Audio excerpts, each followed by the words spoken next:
Suspect a Chinese surveillance balloon that continues to fly over American airspace. Just a short time ago this afternoon, the National Weather Service in Kansas City tweeting a large balloon is now visible over Missouri.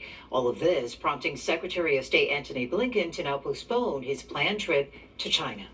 The presence of this surveillance balloon in U.S. airspace is a clear violation of U.S. sovereignty and international law. We concluded that conditions were not conducive for a constructive visit at this time. This afternoon, the Secretary of State confirming he is postponing a planned high-stakes trip to China. This as the Pentagon is rejecting China's claims that the balloon traveling 60,000 feet over the Midwest is a weather monitoring device that blew off course. The fact is, we know that it's a surveillance balloon, and I'm not going to be able to be more specific than that. We do know that the balloon has violated U.S. airspace and international law, which is unacceptable. The Pentagon saying they have conveyed this information to China. The large Chinese reconnaissance balloon now heading southeastward, appearing in these images over Missouri.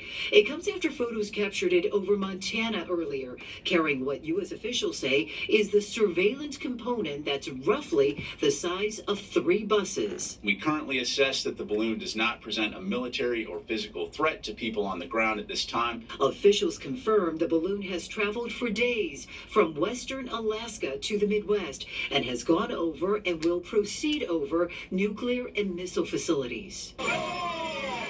President Biden today ignoring questions on the balloon. He continues to be briefed on the situation, previously agreeing with recommendations by military leaders against shooting down the balloon due to the risk of falling shrapnel on civilian areas. Despite that, congressional Republicans like Montana Representative Ryan Zinke simply tweeting, "Shoot it down. The Chinese spy balloon is a clear provocation." U.S. officials underscoring this is not the first time China has done something similar, although it is unusual that this balloon can be maneuvered, able to reposition itself and linger over areas. So right now, the balloon appears to be heading toward North Carolina. The Pentagon saying this afternoon this balloon may continue traveling for a few more days, but they stress at this time it is not deemed to be a threat.